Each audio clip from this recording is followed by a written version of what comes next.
And welcome back to FreightWaves Live at Home. I am JP Hampstead, Director of Passport Research here in Chattanooga, Tennessee at FreightWaves, and I'm joined by Transfix co-founder and chairman Drew McElroy.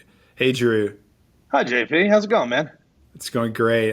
Thanks so much for joining us. I'm really excited about our conversation today. We're going to be talking about the evolution of freight tech, the cooperation, competition, and partnership between different companies in this space, and where it's all headed. So, I can't really think of anyone better than you to talk about this. So, really appreciate the time and looking forward to the conversation.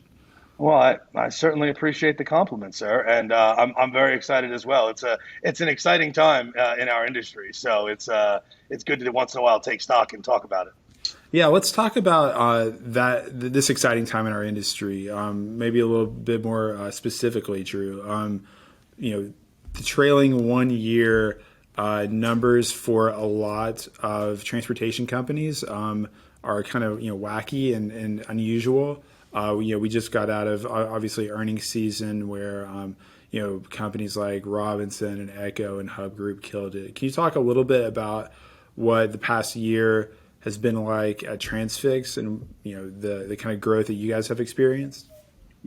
Certainly, and before I speak specifically to our business, I just want to say, it was a tough year, sort of, in the trenches for the drivers and for the folks that were on the front lines and exposed to it. And we all know that they keep our economy moving and our lives functioning. And so, we're lucky at Transfix that we're in a position to try to help everyone, but we were, not directly exposed to it. And so coming out of a pandemic, before we talk about the impacts of it on our business, I think it's just important to acknowledge the sort of sacrifices that everyone made and our deep appreciation sort of for them.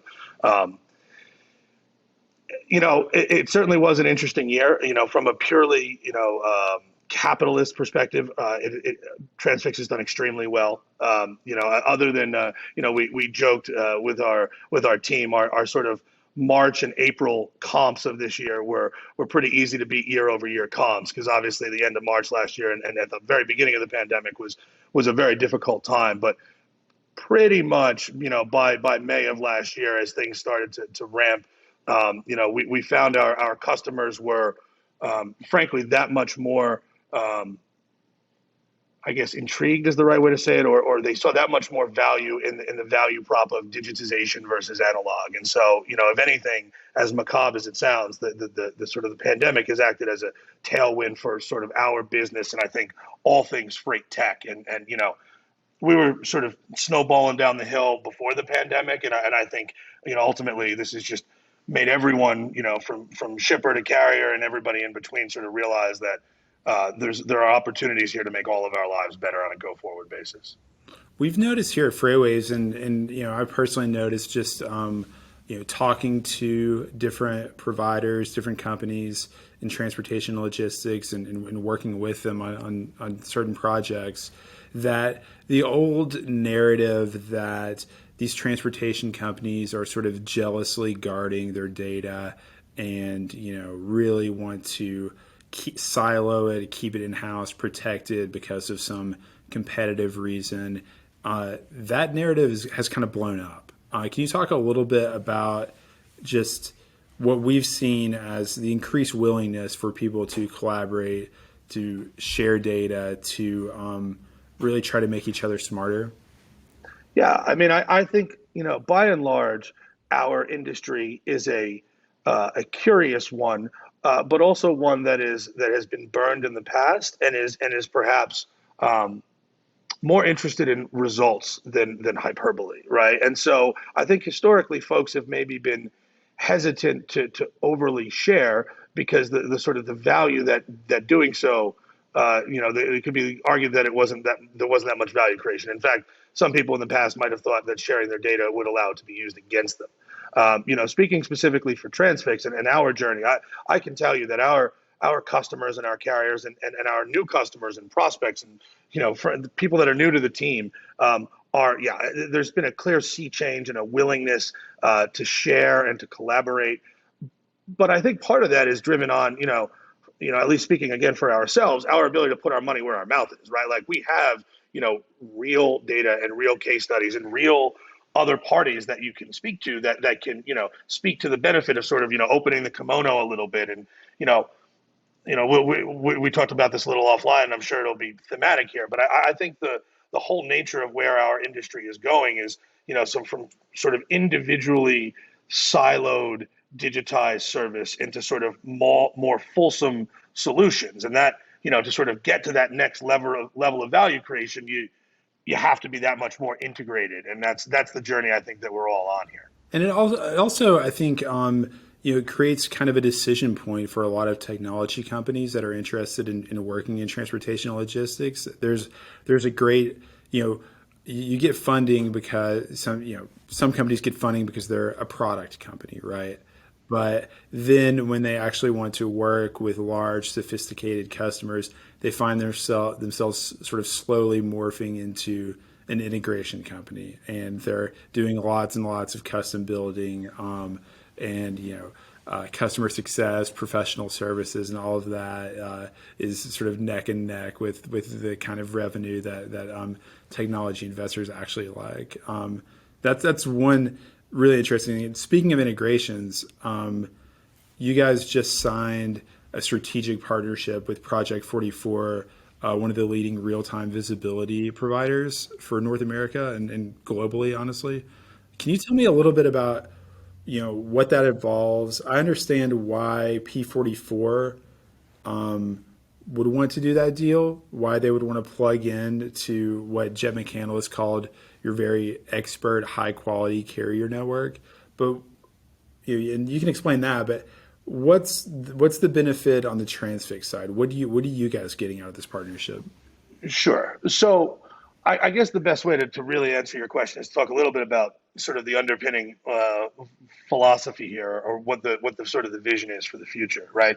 And so I'm on record saying this many times, right? The vision for Transfix, and I'm sure either publicly or given sodium pentothal, we're probably not alone, and other folks who would say the same thing, right? Like, we have a vision for the future that is ultimately, global and integrated and multimodal, right? Because that is ultimately how shippers see the world. And, ultimately it is from planning to execution and adjudication and backwards and forwards, right? Like, drive utilization of assets designed to ship things in the most efficient way, plan it efficiently, with real-time data, make it fully transparent, et cetera, right? I mean, that has been our vision, to be candid, from day one, back in 2013.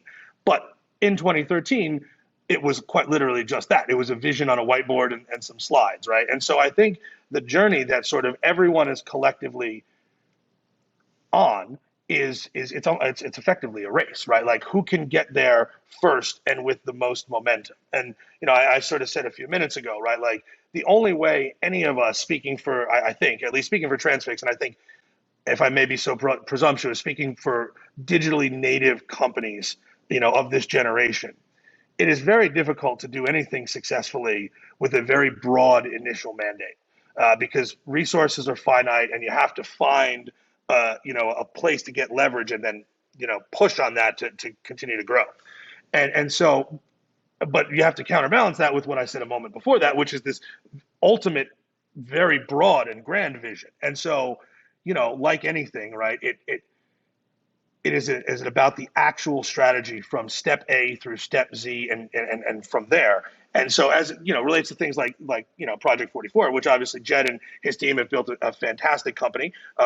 It's obviously different than Transfix in terms of how they monetize their products, and again, I don't want to speak for Jed, but how they think about the world, et cetera, et cetera. And so, again, speaking for ourselves, we are with a project with a partnership with somebody like Project 44, and the ability to capitalize on some of the integrations they've built, and some of the other blocking and tackling and infrastructure that they've built. It allows us to go that much more quickly, right? Visibility is a part of our platform, and Project 44 has a strategy to deliver visibility in a great way, right? And so, it is not the only way we provide visibility, but as we sort of broaden our aperture, why not partner with a non-competitive network like that, that's, like-minded companies, and we can make each other stronger, and ultimately go more quickly. So yeah, I mean, again, these are, we joke, but every day is a case study, right? Like every conversation is this competitive? Is this an opportunity to partner together? How do we design it in a way that like allows us to mutually benefit and not, go at each other's neck, right? Like, I mean, these are all the sort of the details and the fun stuff of it all. And, like, I think the title of our chat here is about stealth mode, right? And like, our strategy is generally to talk about things after we've done them rather than before, right? Both because talk is cheap, and why sort of telegraph what's coming, and let people prepare for it. So, but yeah, I mean, so speaking specifically about P44, they're great partners, and we're very excited to work with them.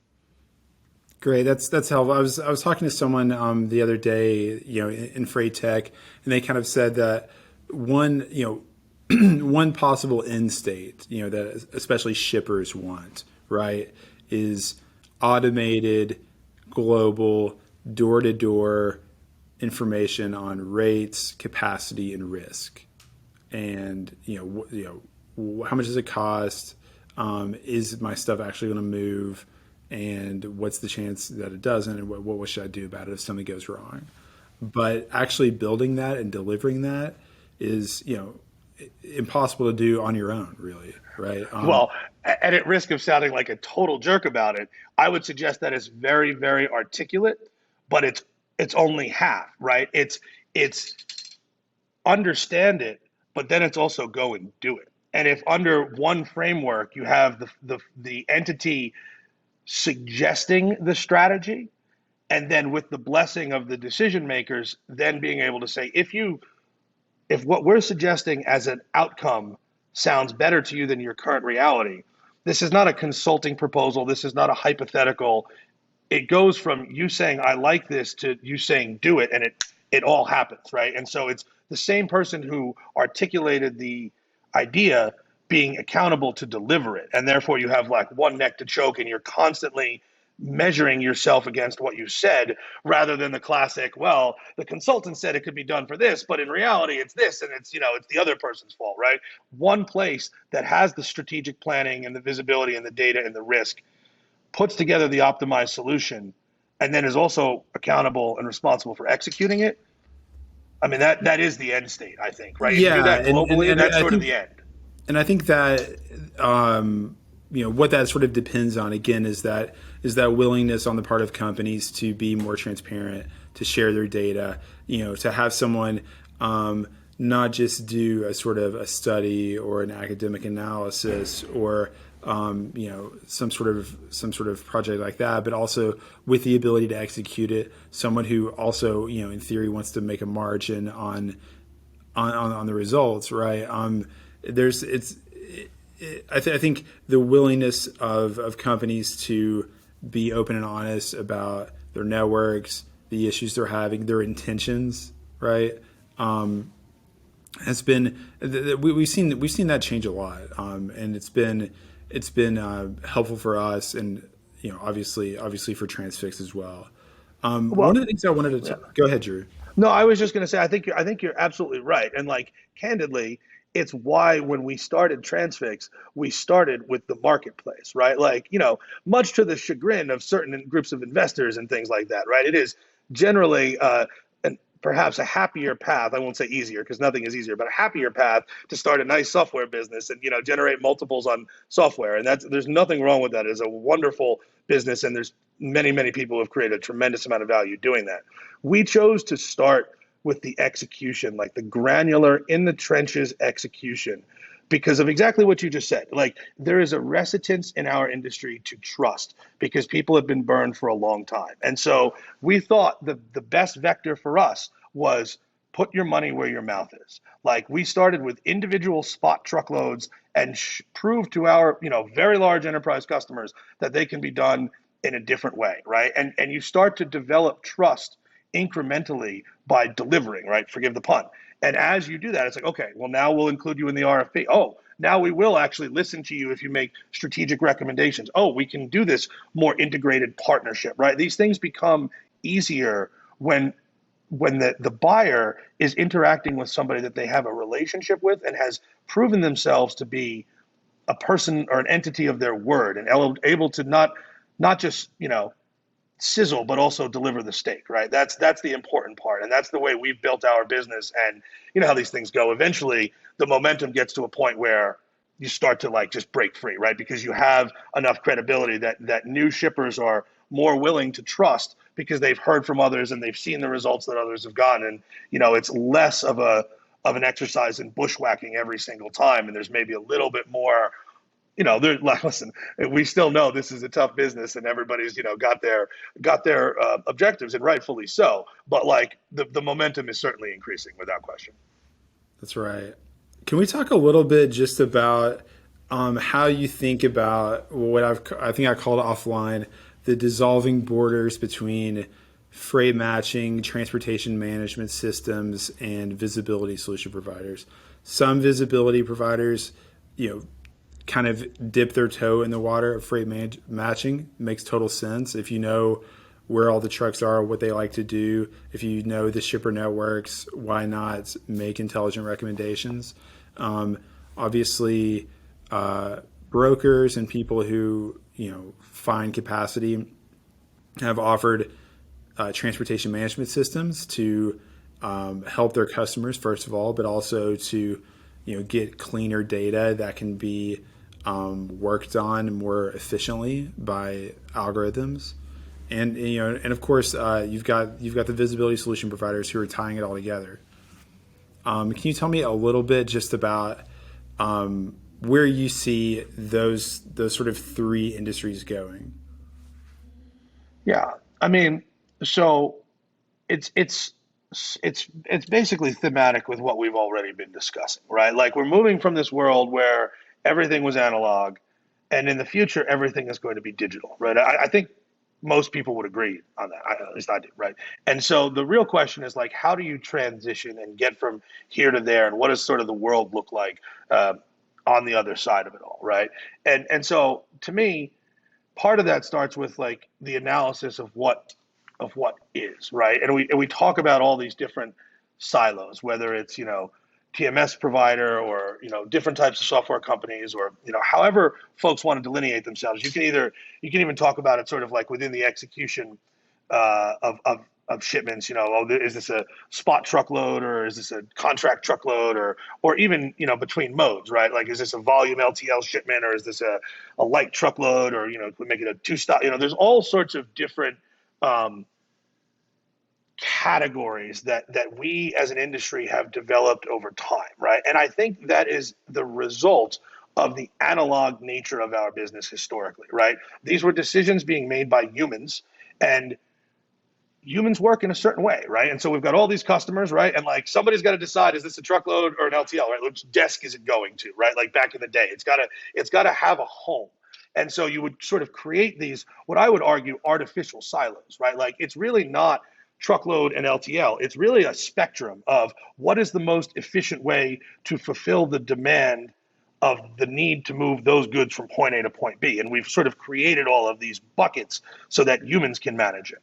But the manifestation of digitization is that those sorts of planning level, data driven, dynamic decisions are not going to be made by humans. I mean, already they're not being made by humans, and like we're just getting started, right? And so, I mean, Yeah, you've so sort of ended. what you're suggesting really is not just the dissolving borders between kinds of technology solutions or services, but even between the modes that have these sort of sharp boundaries that were useful for job descriptions and org charts and marketing in the past, but now people don't necessarily think of themselves as like I'm not an LTL shipper. I'm not a truckload shipper. I just need my freight moved. Right. I'm a Toward business that needs to reposition my widgets from point A to point B, and I need to, it's a dual optimization that has like cross tension, right? Because they ultimately, of course, you want to keep your total landed cost as low as possible, but you also have to fulfill your customers' expectations in terms of on-time delivery and actually making the freight available, whether it's the retail or CPG or manufacturing or whatever. And those, right? I mean, obviously there's tension between, cost and service in sort of any business, right? And so, yes, we've already said this, right? Like from the perspective of a shipper, they don't think LTL truckload. They think I want to do that. And over time, of course, you've had to engineer these categories to actually execute it. But from a sort of strategic mindset, it's we've sold these widgets and we need to make Right. If them you where go they back need to to be. almost if you go back to like first principles, like Right. That's right. yeah, like the mode, like being a mode agnostic shipper, and even like almost making mode obsolete as a sort of a category of thinking. Well, and Um, it's the same thing is true on the asset based side as well, right? I mean, the carriers don't think, oh, I want to be a truckload driver. They think I want to drive trucks or I want to own trucks and I want to, ultimately take as much free cash as I possibly can, right? And so if you think about those as the realities of the world, and again, I mean that's been us from the very beginning. Like, yes, we have to fight within the constraints of reality and play nice because that's how you grow a business. But the sort of ultimate end state is all of these sort of categorical boundaries get wiped out, right? And you have the sort of central intelligence that understands those fundamental needs. Shippers need to move goods, and those who own assets designed to move goods need to generate revenue, as much revenue per asset hour as possible, right? And all of the rest of this has been an analog infrastructure built around it to do that as well as humans can do.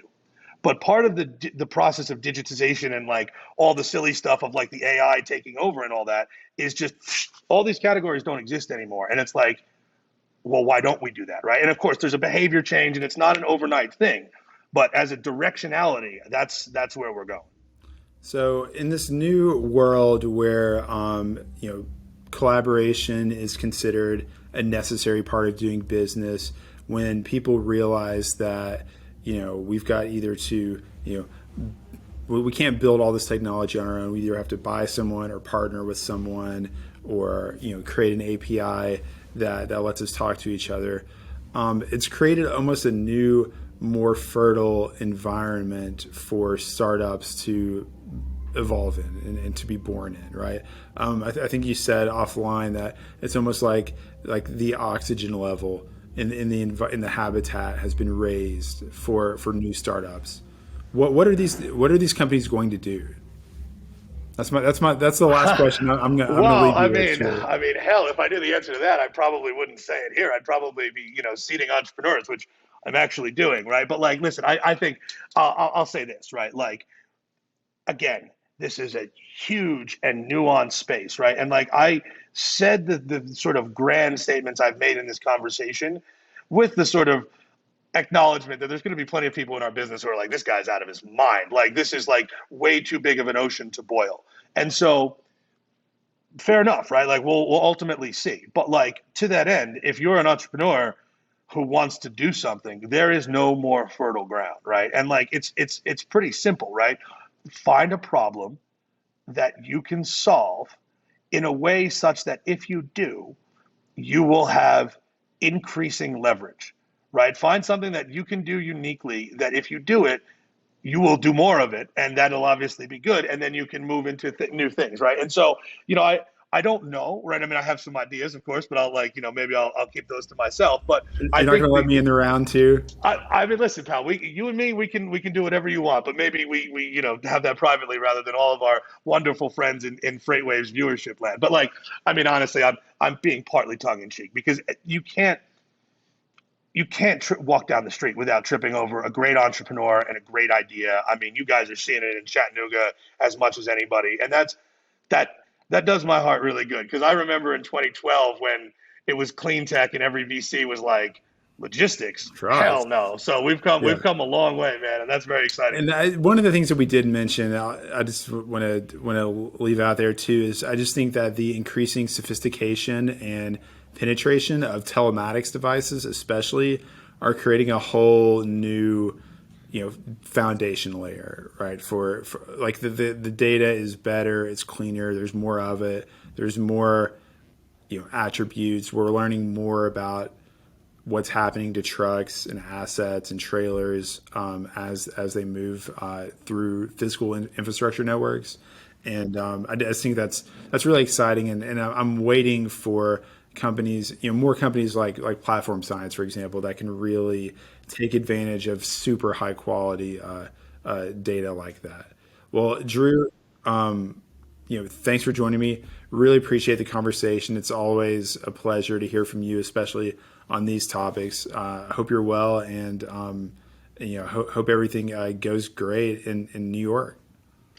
JP, a pleasure, my friend. We'll catch up soon. Stay safe, and thank you for having me. Good chat. And will I see you in Chattanooga in November for the Future of Freight Festival?